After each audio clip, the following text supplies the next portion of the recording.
स्थानों का। जैसे ये परसा मठ जो है रामानंद संप्रदाय का ये मठ है और उसमें रामानंदाचार्य जी महाराज के द्वितीय शिष्य हुए सुरसुरानंद जी महाराज, उनका ये पीठ है, आचार्य पीठ है। लेकिन सरकार इतना उपेक्षा कर रहा है इस सब जगहों का कि अब इसका अस्तित्व कैसे बचेगा, ये बहुत बड़ा चिंता का विषय है।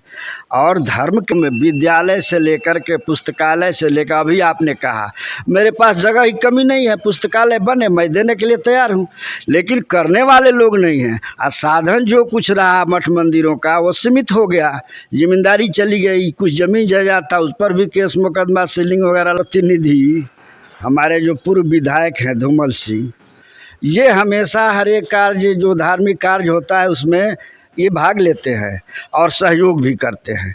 दूसरे लोग न आते हैं न कोई सहयोग करते हैं। अभी जो यहाँ के महाराजगंज के सांसद हैं सिग्रीवाल, वो आपसे कभी मिलने आए और कुछ यहाँ पे किए कि नहीं?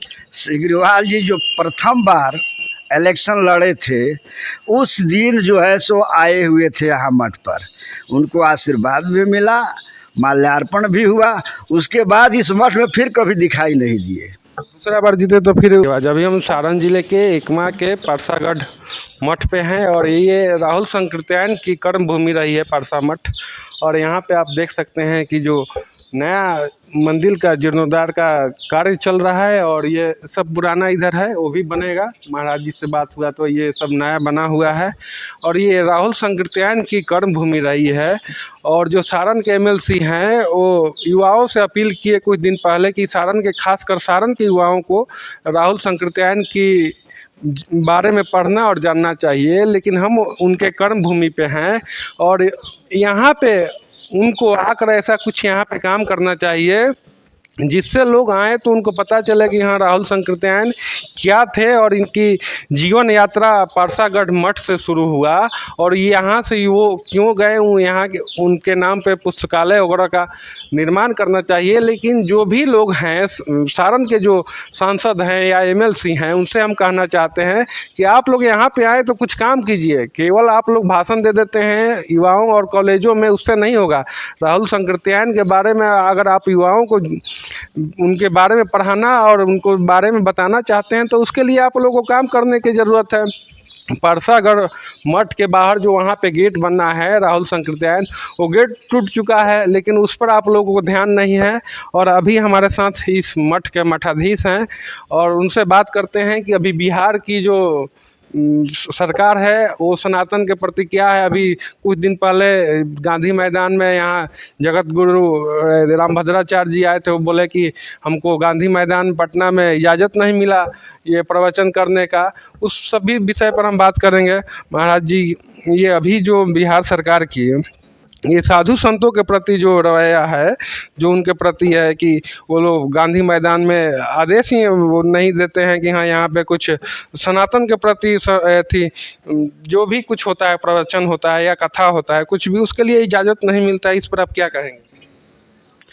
ये तो देखिए जो हमारे साधु संत हैं, धर्माचार्य हैं, इन लोगों का ये अध्यात्म के बारे में कर्तव्य धर्म बनता है कि समाज को जो भी सनातनी हमारे हैं उसको सही सही मार्गदर्शन मिले जिससे वो विवेकशील बने। धार्मिक बनेगा तो विवेकशील बनेगा।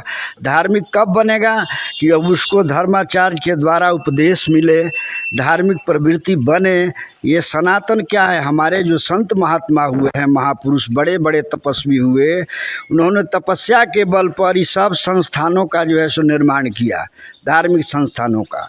जैसे ये परसा मठ जो है रामानंद संप्रदाय का ये मठ है और उसमें रामानंदाचार्य जी महाराज के द्वितीय शिष्य हुए सुरसुरानंद जी महाराज, उनका ये पीठ है, आचार्य पीठ है। लेकिन सरकार इतना उपेक्षा कर रहा है इस सब जगहों का कि अब इसका अस्तित्व कैसे बचेगा, ये बहुत बड़ा चिंता का विषय है। और धर्म के क्षेत्रों में प्रश्रय देना चाहिए सरकार को, ताकि हमारी व्यवस्था, सनातनी व्यवस्था हो या चाहे जिस किसी भी धर्म के मानने वाले लोग हों, उनको जो है सो प्रोत्साहन मिले। प्रोत्साहित किया जाए। आज हमारा विरक्त परंपरा है महात्माओं का, इतना संकट है कि आज कोई भी नौजवान विरक्त महात्मा होने का नाम नहीं ले रहा है। इसका कारण क्या है? ये चारों तरफ से इसकी उपेक्षा हो रही है। रामभद्राचार्य जी महाराज, रामानंदाचार्य जी महाराज हैं, अच्छे विद्वान हैं, समाज को बहुत आवश्यकता है उनकी, उससे बहुत लोग बहुत कुछ सीख सकते हैं, ले सकते हैं। तो इन सभी बातों पर सरकार को भी ध्यान देना चाहिए और ये धार्मिक कार्यक्रम होगा तभी समाज का बढ़िया से निर्माण होगा, सुंदर समाज बनेगा, सुंदर बिहार बनेगा। जब तक समाज सुंदर नहीं होगा, विवेक की शिक्षा का स्तर अभी क्या हो गया है? शिक्षा पर ध्यान नहीं हो रहा है। एक बात है कि नशा मुक्ति का कार्य जो किया बिहार सरकार ने, वो तो अच्छी बात है, सराहनीय बात है, ये समाज के लिए अच्छा है। लेकिन उसमें भी कितना गड़बड़ सड़बड़ है, बंदी है, लेकिन शराब चल पी रहा है, लोग कर रहा है। तो इससे समाज का स्वरूप बिगड़ता है। इसको बनाने के लिए हमारे जो संत महात्मा हैं उनको संरक्षण मिले, उनका सहयोग मिले। सरकार का ये भी एक पार्ट है जिसको भूल गई है सरकार, और ये करना ज़रूरी है आज समाज के लिए। यही मेरा कहना है। मुख्यमंत्री नहीं बने थे तो बोले कि जब हम संत बनने जा रहे थे तो हम अपने गुरुजी से पूछा कि नहीं ये क्या समाज से पलायन नहीं है? तो उन्होंने कहा कि नहीं, आप अपने परिवार से बाहर निकल रहे हैं लेकिन आप समाज से पलायन नहीं कर रहे हैं। तो बोले कि साधु संतों को समाज में अपना कर्तव्य जो है सामाजिक स्तर पर या राजनीतिक स्तर पर दिखाना चाहिए, जिससे लोगों को ये न लगे कि हाँ ये समाज से कटे हुए लोग हैं। इस पर आप क्या कहेंगे? क्योंकि वो आए हैं तब से साधु महात्माओं को बहुत उत्तर प्रदेश में सम्मान मिल रहा है, लेकिन बिहार सरकार इसकी उपेक्षा कर रही है। देखिए, साधु होना ये समाज से पलायन नहीं है, ये समाज की सेवा है। तो समाज की सेवा का बहुत सा एंगल है। तो आध्यात्मिक चेतना, आध्यात्मिक जागरण करना ये समाज का बहुत बड़ा सेवा है। परमात्मा ईश्वर किसी एक के नहीं है, पूरे समाज के है। और वो महात्मा होकर के भगवान का सेवा करता है, गौ सेवा करता है, संत महात्माओं की सेवा करता है। सामाजिक कार्यों में विद्यालय से लेकर के पुस्तकालय से लेकर, अभी आपने कहा मेरे पास जगह की कमी नहीं है, पुस्तकालय बने, मैं देने के लिए तैयार हूँ, लेकिन करने वाले लोग नहीं हैं। और साधन जो कुछ रहा मठ मंदिरों का वो सीमित हो गया, जिम्मेदारी चली गई, कुछ जमीन जायदाद था उस पर भी केस मुकदमा सीलिंग वगैरह लगा करके स्थिति बढ़िया नहीं रहा, जिसके चलते विकास अवरुद्ध हो गया।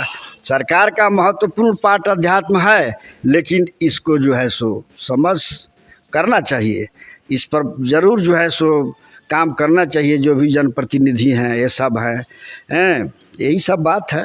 यहाँ पे जब कोई जनप्रतिनिधि आता है तो आपसे इस बारे में आप कभी चर्चा की कि नहीं कि यहाँ पे आप लोग ऐसा काम कीजिए जिससे युवाओं को यहाँ पे आएँ और उनको कुछ यहाँ से मिले? देखिए, हमारे यहाँ जनप्रतिनिधि हमारे जो पूर्व विधायक हैं धूमल सिंह, ये हमेशा हर एक कार्य जो धार्मिक कार्य होता है उसमें ये भाग लेते हैं और सहयोग भी करते हैं। दूसरे लोग न आते हैं न कोई सहयोग करते हैं। अभी जो यहाँ के महाराजगंज के सांसद हैं सिग्रीवाल, वो आपसे कभी मिलने आए और कुछ यहाँ पे किए कि नहीं? सिग्रीवाल जी जो प्रथम बार इलेक्शन लड़े थे उस दिन जो है सो आए हुए थे यहाँ मठ पर, उनको आशीर्वाद भी मिला, माल्यार्पण भी हुआ। उसके बाद इस मठ में फिर कभी दिखाई नहीं दिए। दूसरा बार जीते तो फिर कभी दिखाई? कभी नहीं दिखाई दिए, कभी नहीं। देखिए कि इस तरह का अगर स्तर रहेगा, वो लंबी लंबी बात करते हैं अपने भाषण में हिंदुओं के प्रति और सनातन धर्म के प्रति, कि सनातन धर्म के बारे में ऐसा करते हैं, लेकिन परसा मठ ये 250 साल पुराना है और यहाँ पे ये 500 साल पुराना है, और वो यहाँ पे आते हैं और इलेक्शन के समय उसके बाद यहाँ पे दिखाई नहीं देते हैं। तो ये दोहरी जो उन लोग की राजनीति है ये कब तक चलेगी? ऐसा ये यहाँ पे नहीं आएंगे तो फिर तो साधु संतों का ये कैसा आप सम्मान दे रहे हैं कि कभी यहाँ पे आप आए नहीं। और जो यहाँ पे जो अभी केंद्र सरकार की है, जैसे यहाँ पे रामभद्राचार्य जी कुछ दिन पहले की है कि कांग्रेस सरकार हमको जेल में बंद रखी और इतना डंडा मारा कि उनका हाथ एक दिखाते हैं कि वो अभी टेढ़ा पड़ा हुआ है। लेकिन जी ये जो मोदी सरकार है वो साधु संतों के प्रति कितना सही काम कर रही है और सम्मान दे रही है। ऐसा नहीं करना चाहिए, किसी भी संत महात्मा को सम्मान मिलना चाहिए। उनके साथ अगर ऐसा हुआ है, चाहे कोई भी सरकार हो, तो उसको अच्छा नहीं कहा जाएगा।